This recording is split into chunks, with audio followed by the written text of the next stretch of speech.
We pervade the community. We pervade the community. Memorable words that were spoken to me by a member of this congregation as part of a mission action plan process. Not this time, not last time, but the time before that, way back in 2012. I was a newish member of the PCC back then, and I and a couple of others had been given the task of interviewing members of the congregation to get ideas for the community-facing part of our mission action plan. We pervade the community. Four simple but incredibly important words as we think this morning about our role as a church and as individual Christians as it relates to the community around us. Because sometimes we can run the risk, I think, of thinking about community far too locationally, geographically. Our church here, these four walls, and the community of Wendover somewhere out there. We can lose sight of the reality that we pervade the community. We are in it all of the time. We're members of tennis clubs and cricket clubs, schools and the youth centre, U3A, scouts, guides, choirs, community groups. We attend the same health centre as the rest of our community. We frequent the same supermarkets, restaurants and pubs. As Christians, as followers of Jesus, we pervade the community in which we live. I'm going to pause now and invite you to do just a little bit of reflection. When you came in this morning, I'm hoping that you would have been given a piece of paper and a pencil. If you don't have one, do make yourselves known and somebody will come and bring you one. But I'd like you to spend just a minute or two writing down the different ways in which you engage in this community. Beyond St. Mary's, what groups or clubs do you belong to? What organisations are you involved with? Where do you like to hang out? Where do you meet people? You'll be pleased to know that there are no right or wrong answers. I will not be collecting in your papers at the end. But just spend a couple of minutes just reflecting and writing. Thank you.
This is a tricky one now because I can still see some people frenziedly writing.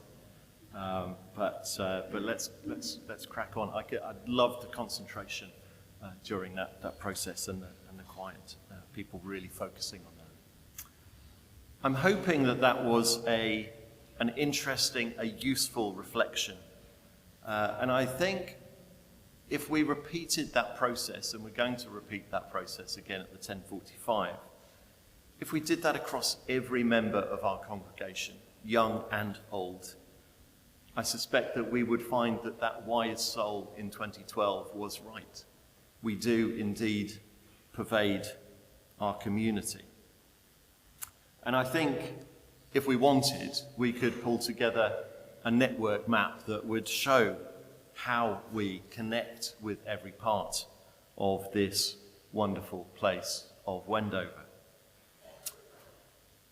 And I think that's important because so much of our work as a church, at the heart of our community, is simply about how we engage in the everyday facets of community life. It's about so much more than quietly doing no harm. It's about so much more than minding our own business. It's about how we bring our distinctiveness out as Christians, our faith, our hope, our joy, our actions, very intentionally to those around us. In his Sermon on the Mount, right at the start of his public ministry, Jesus was very clear about his expectations for his followers. "You are the light of the world," he said. "Let your light shine before others, that they may see your good deeds and glorify your Father in heaven." There are two distinct points here, I think. At one level, we need to be light in the sense of being good, the opposite of darkness or evil. We need to behave in the right ways, to seek to be Christ-like in all that we do.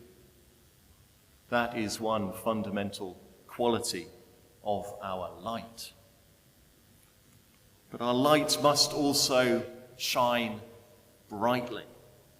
We need to be comfortable in whatever way works best for us, for people to know that we are followers of Jesus.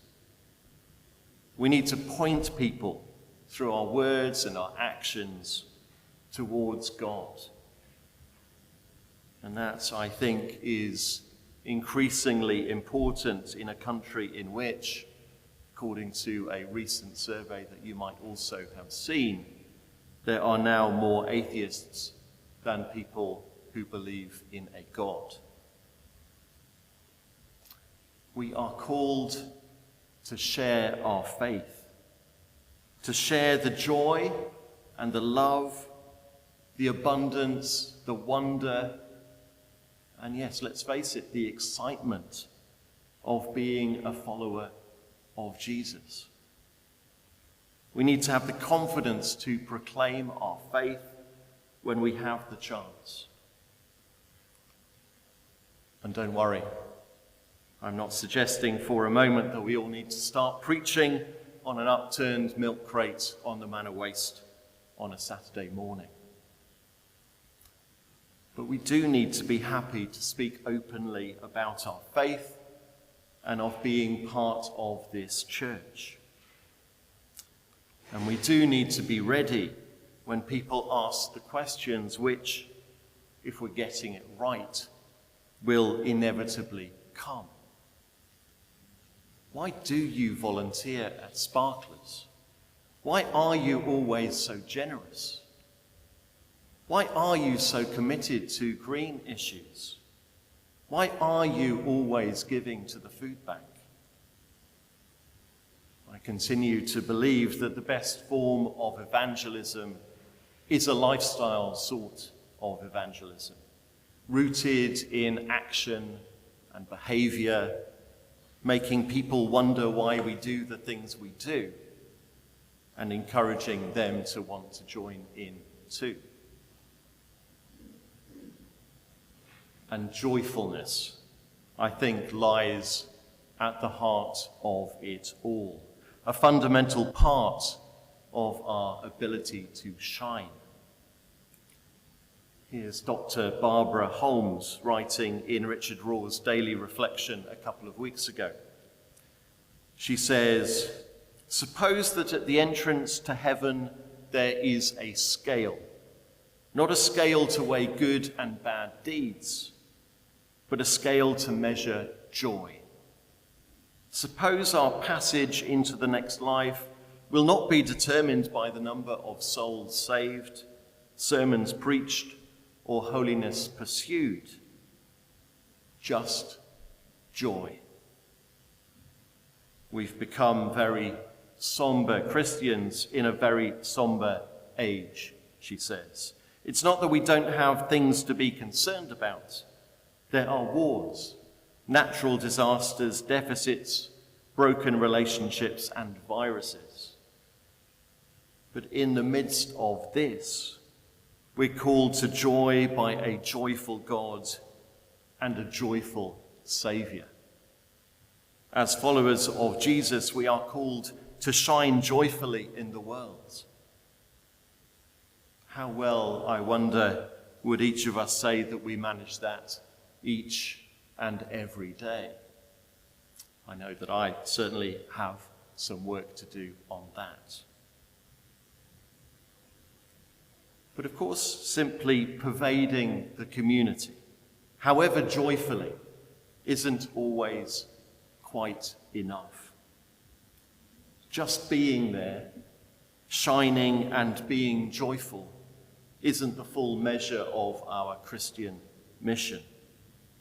Often we are called by God to engage more explicitly, to go where there is particular need or opportunity. And in that respect, there is a huge amount for us to be excited about over these coming years.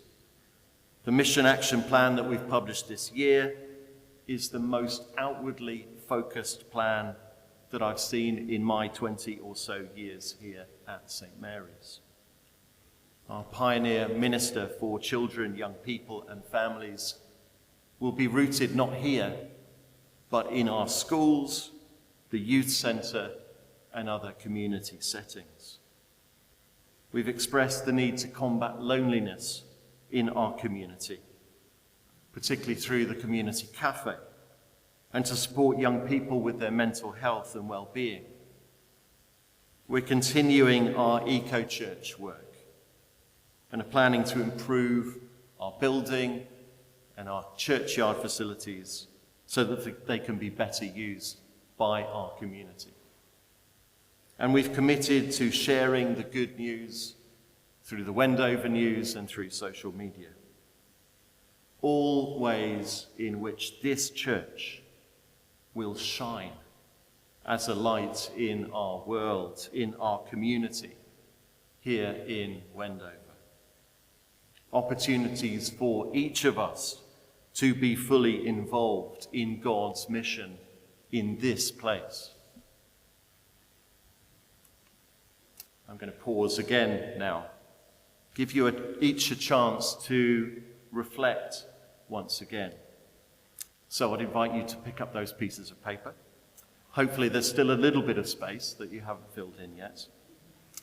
And I'd like you to write down just one or two ways in which you might bring new light to this community. Now that might include how you could shine God's light more brightly in the bits of the community that you already engage in. Or it might be a personal commitment to take part in some specific community-facing aspect of our mission action plan. Or it might be something completely different, something totally new that God is calling you to. A couple of minutes.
Thank you.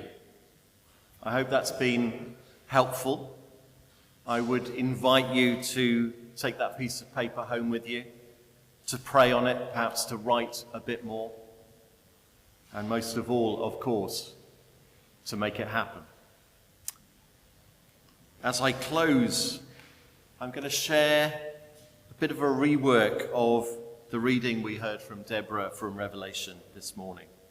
Many of you will know that a few years ago I had the privilege to work at Oasis, the Christian community transformation charity led by Steve Chalk.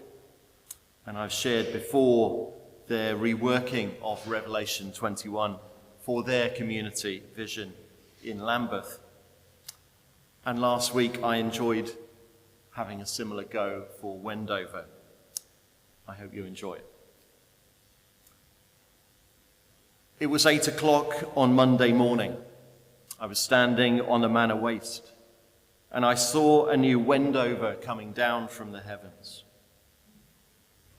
I saw a teenager leaping out of bed with joy, laughing with the freshness of the morning. I saw elderly ladies skipping down the high street arm in arm. I saw office workers relaxing in the sun, joyful at the prospect of another great week at work. I saw children eager to learn and teachers eager to teach. I saw people of all ages talking earnestly, eager to know and understand each other.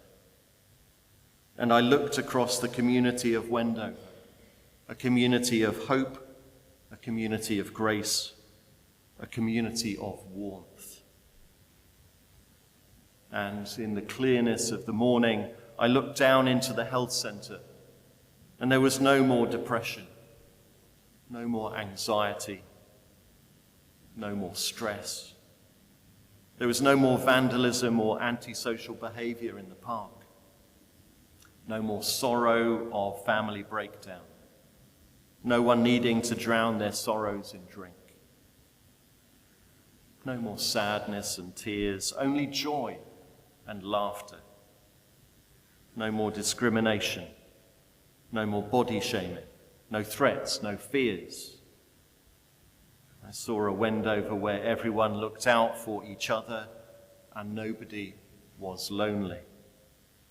Everyone felt loved and supported. I saw a Wendover where hearts were unbroken, partnerships lasting, peaceful and happy. I saw a Wendover where tears were wiped away. Amen. This is an invitation to friendship lunches. Following on from the August lunches at the Wendover Christian Centre, 3 more lunches are planned. Once a month on a Tuesday in October, November and December. Lovely food. They're organised by Ellie, wife of Remco, and they are open to anyone of any age. Please look at the list at the back of the church if you're interested, and also if you would like to offer some help.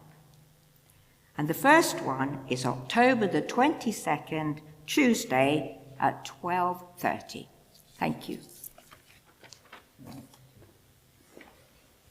Thank you so much, Judy. I think we'll let you take over the notices. She does it so well, doesn't she? Thank you very much. I'd like to say a huge thank you to all those who helped with the churchyard tidy up yesterday. It is greatly appreciated. Next Sunday at 3 p.m. is our first Connect, Create and Celebrate service. This is for everyone, especially for our families. Now, we are still short of helpers for serving refreshments at this and helping with the crafts. Please, if you're able to do this, could you speak to me and then I can let you know what it entails. I know it will be lots of fun though. Have you got your tickets for the barn dance on Friday the 25th? If you haven't, then you must pop along to Just this week to get them. Julie? Oh, Julie's got some here, so please see Julie afterwards. It was great fun last time. I encourage you to come.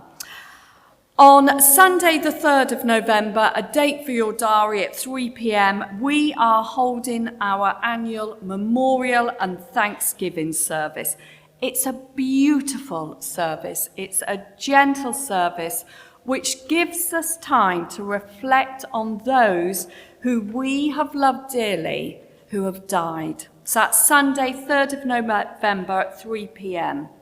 And then you'll be pleased to hear the following week, on the 10th of November at 4 p.m, we have another tea and teze service. So jot that in your diaries as well.